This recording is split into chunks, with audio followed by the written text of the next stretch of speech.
heavier they are, the harder they fall. Right there is Mark Zuckerberg, the CEO of Facebook, aka Meta. Just like the saying, the bigger you are, the harder you fall. Let me tell you something! Let me tell you something! Wait. Meta has roughly 3 billion monthly active users. Twitter, or X, has 666 million. And TikTok, one of the fastest growing platforms, has capped at 1.2 billion users. These social media platforms are the monoliths of social media. Let's put it into perspective. If you add the top 15 biggest social media platforms, it all sums up to 4.9 billion users, about 61% of the world's population. Just by those numbers, it looks like there's plenty of room to grow. Roughly 40% has not been touched. So how and why are they falling? And can these platforms fix these issues? Well, let's find out. The reason why they're falling apart is multifactorial, but we can look into the top players. First and foremost, privacy. Trends have shown that people are sharing less of their own lives and content. Users have come to the realization that their private information is being collected and sold for advertisement targeting. Meta has been a part of many data breaches that have occurred within the company. I get that a lot of people aren't sure that we're serious about it. I know that we don't exactly have the strongest reputation on privacy right now Meta employees and other organizations' individuals have been known to use Meta for their own purposes. As a result, individuals' identities and private information have sometimes been compromised without their permission. In response, people and government agencies have increasingly asserted the user's right to privacy and the ability to control their personal data.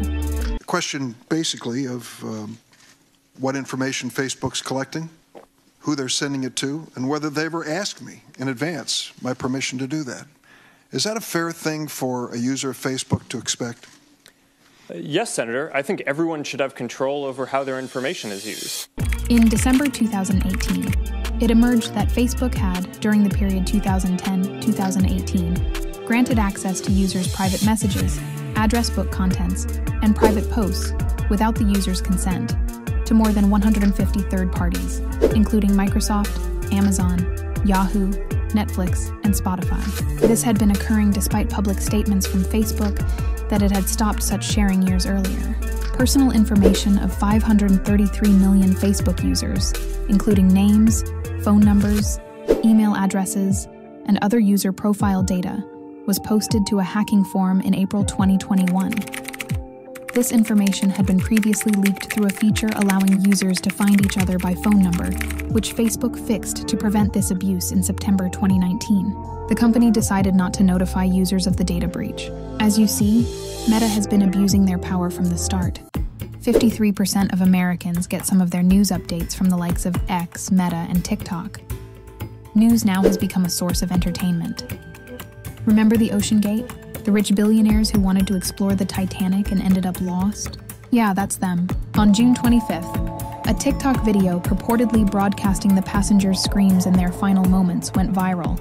Within just 10 days, the video amassed 4.9 million viewers who believed they were hearing the last cries of the 5 victims.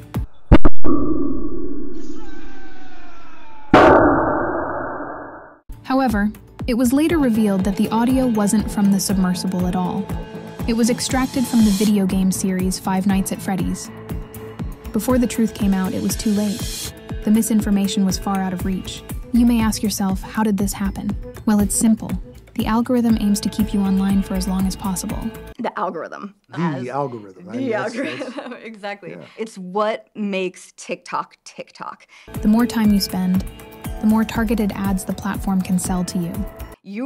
You're addicted. It is there, and you're gonna get more and more and more, and they can tweak and see what you like, what you don't like, and then censorship as well. We do know that TikTok censors information about Tiananmen Square, Tibetan independence, Hong Kong protests, Uyghur Muslims, etc. So if they're influencing what the youth of America sees and scrolls through on a regular basis, because 60% of the users of TikTok, 16 to 24 years old, then again, we need to think about the threat. This is the business model for major platforms.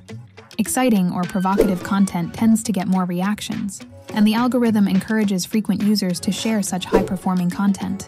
Unfortunately, this can contribute to the spread of ongoing misinformation. A USC study found that 15% of frequent social media news sharers were responsible for up to 40% of fake news on Meta.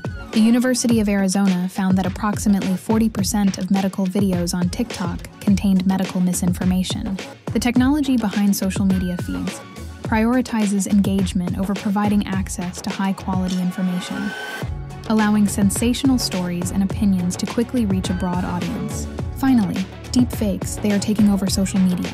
The line between reality and fiction has become increasingly blurred. You thought I was feeling you, then for months, either he ate it for lunch, but somewhat Betty, I go with on one leg. I would define munch as like just a eater or somebody that's like obsessed with you, or it could be a hater. Either way, they still obsessed with you. A eater is just somebody that just likes to like eat.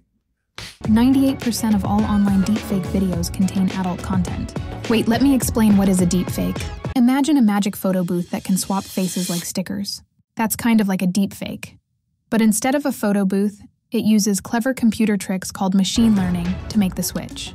Deepfakes can take a video of someone and put their face onto another person's body, making it look like they're saying or doing things they never did. It can be used for fun, like putting your friend's face on a dancing cat.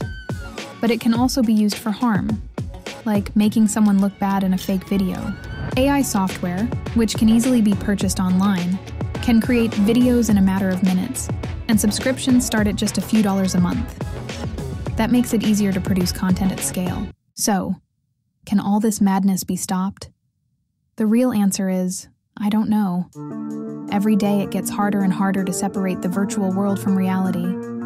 Comment in the comment section and tell me your thoughts.